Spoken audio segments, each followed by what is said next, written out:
Welcome to the lecture series of Theory of Automata and Formal Languages. If you like my channel, then please subscribe my channel to get new updates on it. In the previous lecture, you have seen what actually the GNF format is, and also you have seen Lemma 1 and Lemma 2, which are used to convert CFG to GNF conversion. Now in this lecture, we will see what are the procedure to convert any CFG into GNF format.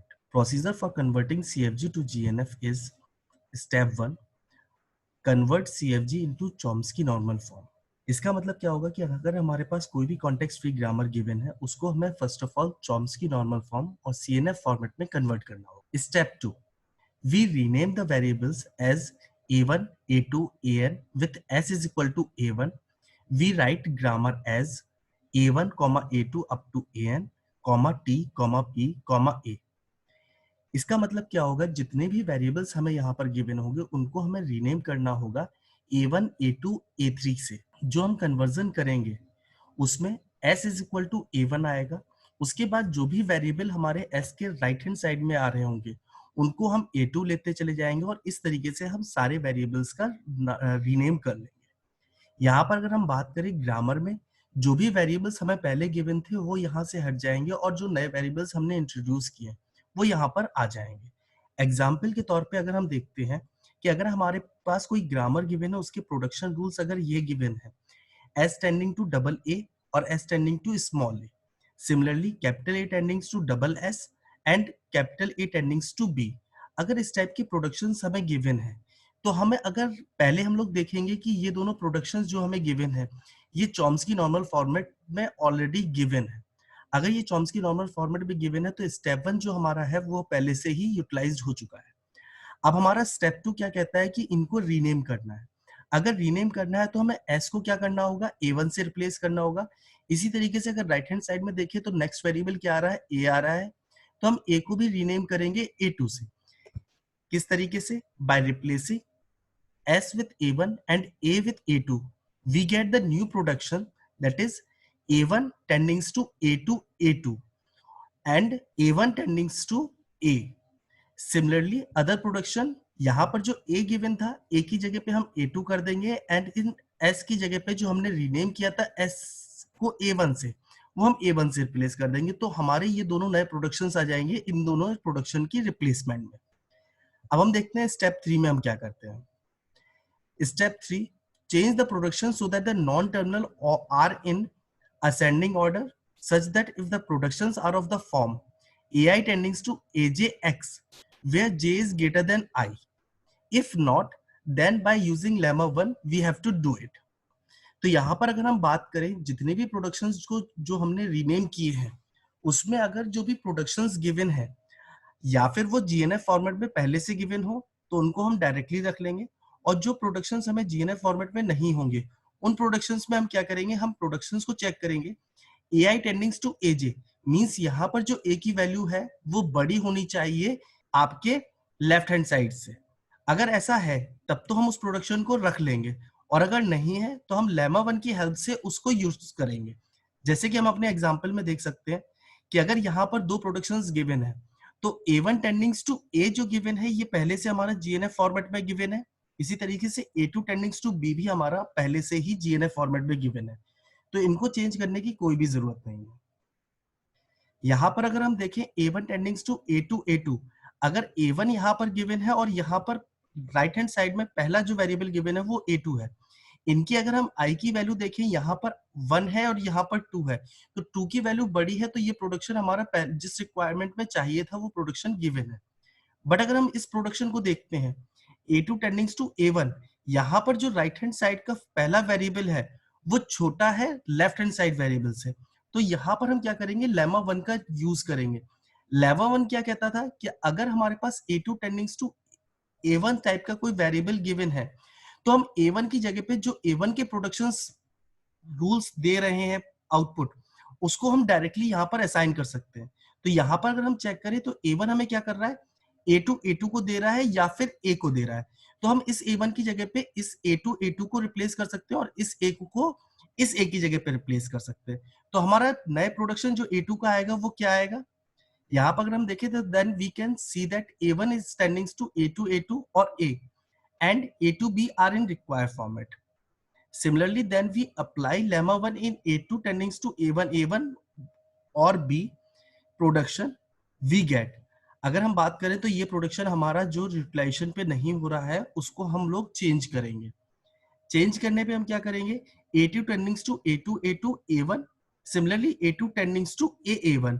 इसमें हमने क्या किया, basically इस production rule की अगर मैं बात करूं तो इस A1 की जगह पे मैंने एक बार A2 A2 को रखा है और दूसरी बार पे इसमें स्मॉल a को रखा है, तो हमारा प्रोडक्शन ये आ जाएगा। साथ में हमारा एक प्रोडक्शन और आएगा A2 टेंडिंग्स टू B जो पहले से हमारा गिवन था। अब हमारे जो भी प्रोडक्शंस थे वो रिक्वायर्ड फॉर्मेट में आ चुके हैं। Now all the productions are in the required format which are A1 tendings to A2 A2 A and A2 tendings to A2 A2 A1। यहाँ पर अगर हम बात करें ये दोनों वैल्यूज सेम है, अगर ये दोनों वैल्यूज सेम है तब भी हमारा प्रोडक्शन रिक्वायर्ड फॉर्मेट में हो जाएगा और हम यहीं पर रुक सकते हैं, राइट। अब अगर हम स्टेप 4 की तरफ देखें तो स्टेप 4 में क्या है, convert an production. An production यहाँ पर क्या होगा, जो भी आई की वैल्यू होगी, ए ऑफ आई मींस अगर A1 A2 A3 A4 given है तो A4 जो भी लास्ट वैल्यू होगी वो हमारा एन प्रोडक्शन यहाँ पर होगा। अगर एन प्रोडक्शन को हमें क्या करना होगा, an tendings to X format में कन्वर्ट करना होगा using the lemma 2 which we have studied in the last lecture. अगर किसी ने वो नहीं देखा है तो पहले उसको देख ले, so that it may be clear to you. अगर पिछले एग्जाम्पल ही देख के हम देखें तो हमारी जो प्रोडक्शंस आए थे वो प्रोडक्शंस इन दोनों फॉर्मेट्स में चेंज हो चुके थे। अगर अब स्टेप 3 से जो मुझे आउटपुट प्रोडक्शंस का मिला था, अब यहाँ पर अगर हम बात करें तो एन प्रोडक्शन क्या हो जाएगा, यहाँ पर एन प्रोडक्शन होगा A2 प्रोडक्शन।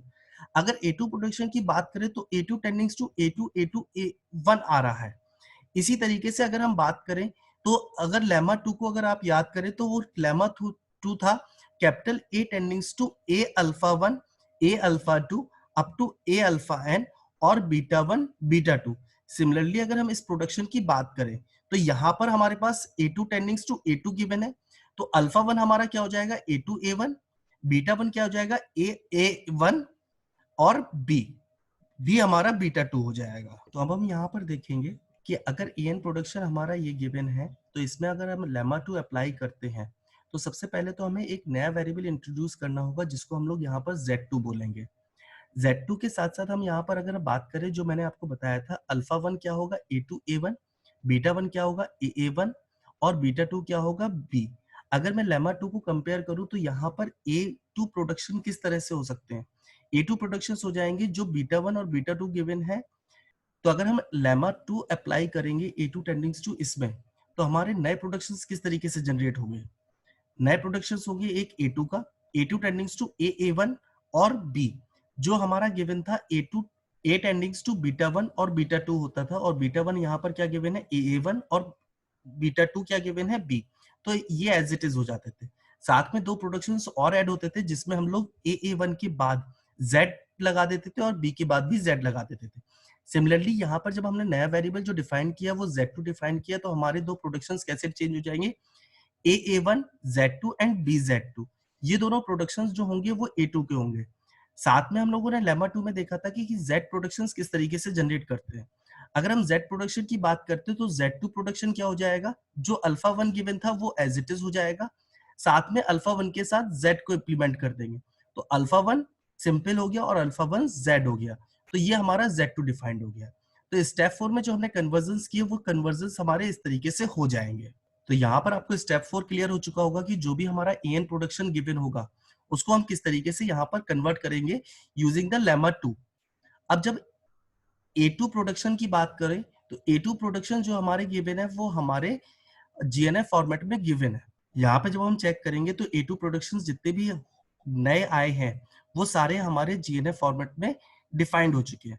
तो अब हम स्टेप 5 की तरफ चलेंगे। स्टेप 5 में बेसिकली हम लोग क्या करते हैं कि जो भी AI productions means AN production के अलावा जितने भी प्रोडक्शंस गिवन है उन सारे प्रोडक्शंस को हम लोग कन्वर्ट करेंगे AI टेंडिंग्स टू AX के टर्म्स में, जो कि हम यूज करेंगे लेमा 1 का। अगर हम यहाँ पर बात करते हैं पिछले एग्जाम्पल में, तो पिछले एग्जाम्पल की अगर हम बात करें तो A1 tendings to A2 A2 A हमें गिवन था। A2 प्रोडक्शंस हमारे नए डिफाइंड हो चुके थे, साथ में हमारे पास एक Z प्रोडक्शन आ चुका था। A2 प्रोडक्शन को अगर हम बात करें तो यहाँ पर A2 प्रोडक्शन हमारा GNF फॉर्मेट में गिवन है, बट A1 फॉर्मेट हमारा गिवन नहीं है। तो AI जितने भी A2 के अलावा प्रोडक्शंस बचे होंगे, उन सारे प्रोडक्शंस के हम लोगों को कन्वर्ट करना होगा GNF फॉर्मेट में। उसके लिए हम लोग क्या करेंगे, लेमा 1 का यूज करेंगे। लेमा 1 क्या करता है, जो भी A1 tendings to A2 means right hand side में जो पहला वेरिएबल गिवन होता है, तो उस वेरिएबल की जगह पे हम रिप्लेस कर सकते हैं उसकी सारी वैल्यूज। अगर मैं A2 की बात करूं तो A2 को मुझे पता है कि पहले से ही वो GNF फॉर्मेट में गिवन है, तो अगर हम GNF फॉर्मेट की उनकी वैल्यूज को रखते हैं तो A1 भी हमारा GNF फॉर्मेट में कन्वर्ट हो जाएगा। सो इन दिस स्टेप हम लोग क्या करेंगे, A1 जो प्रोडक्शन गिवन है इसमें लेमा 1 का इम्प्लीमेंटेशन करेंगे। लेमा 1 का इम्प्लीमेंटेशन करेंगे तो प्रोडक्शन क्या चेंज हो जाएंगे, A2 की जगह पे हम एक एक करके A2 की सारी वैल्यूज को यहाँ पर रखेंगे। तो अगर हम नया प्रोडक्शन की बात करें तो A1 टेंडिंग्स टू A1 जो कि हमारा यहाँ पर पहला वैल्यू गिवन है A2 का, उसको यहाँ पर रख सकते हैं। सिमिलरली दूसरी जो वैल्यू गिवन है वो दूसरी वैल्यू यहाँ पर दे सकती है। तीसरी जो पूरी वैल्यूज गिवन है वो तीसरी वैल्यू एज इट इज रख दी गई। इसी तरह से चौथी वैल्यू जो गिवन है वो चौथी वैल्यू यहाँ पर रख दी गई। अगर ये हम यहाँ पर बात करें तो A1 प्रोडक्शन को अगर हम चेक करें तो A1 प्रोडक्शन भी हमारा GNF फॉर्मेट में कन्वर्ट हो चुका है। अगर ये GNF फॉर्मेट में कन्वर्ट हो चुका है तो हम देखें कि हमारे प्रोडक्शन स्टेप 5 के बाद क्या हो चुके हैं। यहाँ पर एक चीज और हम लोग देखेंगे कि AI productions means A2 production तो हमारा EN प्रोडक्शन हो चुका था, इसके अलावा केवल A1 प्रोडक्शन यहाँ पर गिवन था जिसको हमने कन्वर्ट कर लिया। अगर हमारे पास A1 के अलावा भी बहुत सारे प्रोडक्शंस होते तो हम एक एक करके सारे प्रोडक्शंस को कन्वर्ट करेंगे। और फाइनली अगर हम यहाँ पर बात करें इस एग्जाम्पल की, तो इस एग्जाम्पल में हमें फाइनली क्या मिलेगा, फाइनली हमें A1 जो प्रोडक्शंस आएंगे वो आ जाएंगे A1, ये सारे प्रोडक्शंस हमारे A1 के हो जाएंगे।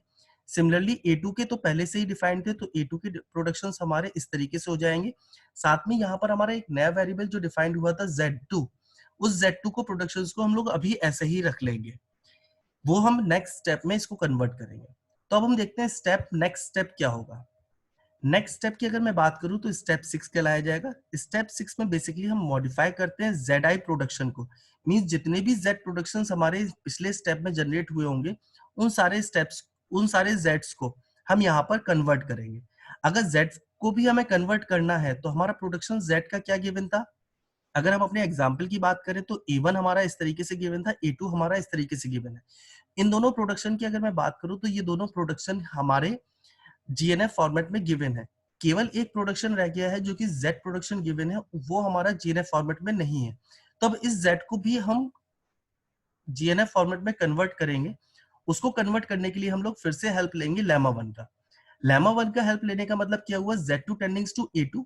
अगर हम केवल इस प्रोडक्शन की बात करें तो A2 की जगह पे क्या होंगे, A2 की जितनी भी वैल्यूज गिवन है एक एक करके हम असाइन कर लेंगे।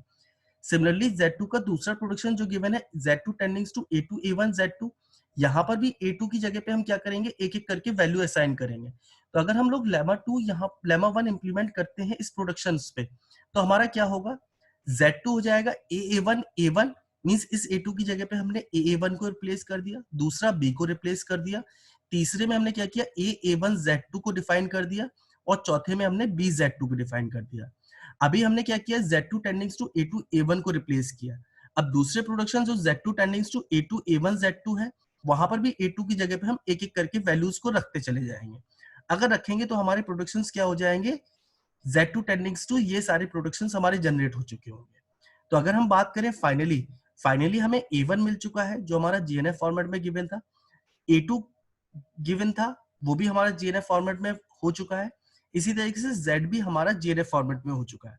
तो हमारी जो नई ग्रामर आएगी उसके प्रोडक्शन रूल्स ये तीनों होंगे और साथ में हमारा जो वेरिएबल सेट होगा उसमें हमारा एक नया वेरिएबल ऐड हो जाएगा जो कि Z2 होगा। अब जब हमने छहों स्टेप्स यहाँ पर चेक कर लिए हैं कि किस तरीके से हमारा रिडक्शन होता है GNF फॉर्मेट में, साथ में हमने एक एग्जाम्पल भी देख लिया कि सारे स्टेप्स में हम किस तरीके से फॉलो करेंगे। यहाँ पर अब हम लोग कंबाइंड फॉर्मेट में देख लेते हैं कि क्या क्या हमने स्टेप्स किए हैं। सबसे पहले अगर प्रोसीजर की बात करूं CFG टू GNF कन्वर्ट करने के लिए, तो सबसे पहले स्टेप पे हमने क्या था कि जो भी CFG गिवन है ग्रामर उसको हम CNF फॉर्मेट में गिवन करेंगे। CNF में कन्वर्जन हमारे पिछले लेक्चर्स में गिवन है, आप उसको देख सकते हैं। CNF फॉर्मेट में अगर आपको याद हो कि हमने क्या किया था कि सबसे पहला स्टेप उसमें था कि जितने भी यूनिट प्रोडक्शन और नल प्रोडक्शन थे उनको रिमूव करते थे, तो यहाँ पर भी हमें उन सारे स्टेप्स को फॉलो करना होगा। स्टेप 2 में हम क्या करेंगे, जितने भी हमारे प्रोडक्शंस गिवन होंगे उनमें हम सारे वेरिएबल्स को रीनेम कर देंगे a1 a2 an के टर्म्स में, जहां पर s is equal to a1 होगा। यहाँ पर एक चीज और हमें याद रखनी पड़ेगी, s के बाद जो राइट हैंड साइड में पहला वेरिएबल आएगा उसको हम a2 लेंगे, इसके बाद जो नेक्स्ट वेरिएबल आएगा a3 लेंगे, मीन सीक्वेंस ऑर्डर पे हम इसको लेते हुए चलते जाएंगे। स्टेप 3 में हमने क्या किया था, हमने किया था change the production so that the non terminals are in ascending order such that if the productions are of the form ai tending to ajx where j is greater than I, if not then by using lemma 1 we do it, right? तो अगर हम लोग third step की बात करें, हमारे जो भी प्रोडक्शंस गिवन होंगे वो रीनेम हो चुके होंगे। उसके बाद हम लोग चेक करेंगे कि कोई भी प्रोडक्शन ऐसा ना हो a1 tendings to a2, means right hand side का जो पहला वेरिएबल होगा उसकी वैल्यू आपकी लेफ्ट हैंड साइड से बड़ी या इक्वल होनी चाहिए। अगर वैसे प्रोडक्शंस गिवन है तब तो सही है, अगर ऐसा कोई प्रोडक्शन नहीं गिवन है तो हम लेमा 2 की हेल्प से, सॉरी लेमा 1 की हेल्प से हम लोग उसको कन्वर्ट कर देंगे इस फॉर्मेट में। स्टेप 4 में अगर हम बात करें तो स्टेप 4 में हमने क्या किया था, कन्वर्ट जो भी लास्ट ए एन गिवन था, जो भी ए लास्ट की वैल्यू गिवन थी उस प्रोडक्शन को हमने A N tendings to A X format में कन्वर्ट कर लिया था by using the help of lemma 2। Similarly जब ए एन प्रोडक्शन हमारा कन्वर्ट हो जाएगा तो जितने भी बाकी ए आईज बचेंगे उनको हम कन्वर्ट करेंगे, जो कि हम स्टेप 5 में करते थे। स्टेप 5 में हमने क्या किया था, modify the A I productions to the form A I tendings to A X by using lemma 1। Similarly अगर मैं बात करूं स्टेप 6 की, स्टेप 6 में हम क्या करेंगे, modify the ZI productions to the form ZI tendings to AX by using lemma 1। तो ये छहों स्टेप करने के बाद जो हमारी लास्ट में ग्रामर जनरेट होके आएगी वो हमारी GNF फॉर्मेट में, और उसके सारे प्रोडक्शंस हमारे GNF फॉर्मेट में होंगे। Thank you for this lecture. Also, if you like my channel, then please subscribe it, like it, and share the channel. Thank you very much.